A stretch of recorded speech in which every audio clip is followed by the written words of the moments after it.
Bonjour à tous, à toutes. Je vous propose qu'on démarre directement. Parlons de la présentation de saison 22-23. Et comme vous le savez toutes et tous, elle se tiendra le mardi 14 juin à 19h. Alors ce que je vous propose, c'est qu'on ne reprenne pas l'ensemble des spectacles de la saison prochaine. On va en sélectionner quelques-uns. Et puis je pense que ça va faire pas de mal de se rafraîchir un peu la mémoire en évoquant ça collectivement. Ça va à tout le monde. Bon, alors j'attaque. On va commencer donc la saison prochaine, comme on vient de terminer celle-ci, avec Les Flamboyantes. Au mois d'octobre, 30 septembre, on accueille François Morel. Ça va chanter avec une joyeuse équipe autour de Chants de Marins. Et Les Flamboyantes se termineront avec Jacques Bonafé. Jacques Bonafé, un acteur de la région, avec son spectacle Les Vieilles Carrettes. Et après, on se déplace toujours sur le territoire. On part à Brédune, retrouver la compagnie Trottola pour leur spectacle Campana sous chapiteau. Oui, et au fait, on organise une navette pour amener le public jusque là-bas? Oui, oui, Cricri. Et comme d'habitude, je prendrai les réservations et je serai dans la navette à l'aller et au retour. Et alors après cette entrée flamboyante pour débuter la saison, on la continuera évidemment chez nous, au Vivat, et on accueillera le triptyque de la danseuse et chorégraphe Leïla K. On pourrait peut-être penser à un dress code pour ce jour-là, genre tutu et basket. Leïla K, la danseuse et chorégraphe, aborde l'identité à travers la danse classique et le hip-hop. J'ai vu qu'il y avait aussi un spectacle de clown qui s'appelle Homo Sapiens, mis en scène par Caroline Aubin. Alors oui, parce qu'en fait on va être complètement embarqué par un collectif de clowns qui justement vont défendre la question de l'identité. On va revenir aux origines des clowns et tout ça dans un univers rock et super corporel. Tu dis rock, Hélène, mais moi je pense plutôt crump, hip-hop, et ça me fait penser à Renaud Cojo. Renaud Cojo qu'on va accueillir 2 fois dans la saison avec 2 spectacles, et quand on dit Renaud, on dit musique. Le premier spectacle, c'est 3300 tours. Ah, ça va vraiment être sympa, il y aura des amateurs sur scène, et qu'on cherche encore. Hein. Et en fait, ils vont présenter leur disque préféré en public. Bah tu vois, moi si je devais participer, je choisirais l'album Nevermind the Bollocks.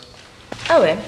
Bon, en tout cas, après 3300 tours, on va retrouver Renaud Cojo avec son spectacle punk, courant mars. Avec le punk, la philosophie est simple, révolte intégrale. Toujours plus loin dans la provocation. Je suis une fille sans histoire. Oh, tu exagères, Domi, les histoires en 30 ans, je pense que tu en as même eu pas mal, non? Bah écoute Stéphane, non, c'est juste le titre d'un spectacle que nous allons accueillir de Céline Zéniter. Alice Zéniter, peut-être. Alice, pardon, excuse-moi. Mais oui, c'est inspiré de son livre, celui-là. Ah oui, c'est ça. Du même titre. Justement, je suis en train de le lire en ce moment et Alice Zéniter s'interroge sur comment sont fabriquées les histoires. Et on n'a pas parlé du spectacle de Noël encore. Spectacle de Noël? Oui, celui qui viendra finir l'année 2022, c'est juste avant les vacances de Noël. Et c'est une violoncelliste et un circassien qui seront sur scène. Ça va être poétique et magique. Et ça s'appelle comment déjà? Sarah Band. Ah oui.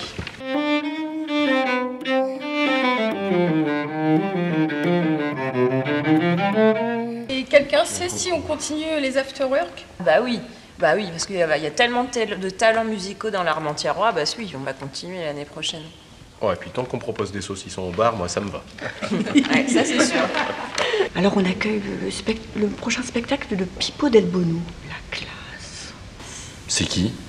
Merci Steve, je viens de prendre 30 ans, donc petite précision pour les bébés des années 90. Pippo Del Bono, grand metteur en scène et comédien italien, qui a souvent été au Festival d'Avignon et aussi à Armentières. Il sera accompagné par des musiciens sur scène et pas des moindres.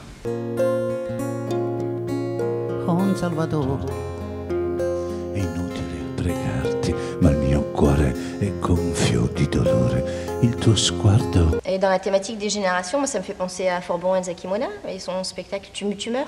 Il va parler de l'adolescence et de la jeunesse. Puis on a ajouté une séance scolaire pour qu'il y ait encore plus de jeunes qui puissent le voir. Voilà, vous savez qu'il y a toujours un moment dans la réunion où on regrette un peu de ne pas avoir choisi l'espagnol comme deuxième langue au collège. C'est maintenant pour moi.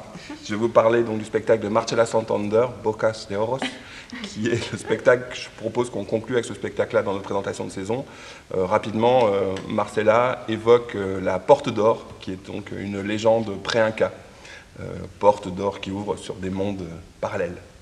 Ok, je vous envoie le compte rendu dans la journée. Et avec toutes les infos, bien évidemment. Mais surtout, n'oubliez pas la date du 14 juin. Ah mais oui, et puis en fait, j'ai complètement oublié de vous dire, mais on aura une fanfare le 14 juin. Donc rendez-vous à partir de 18h30 avec la fanfare, avant la présentation de saison. Cette soirée-là, on va danser.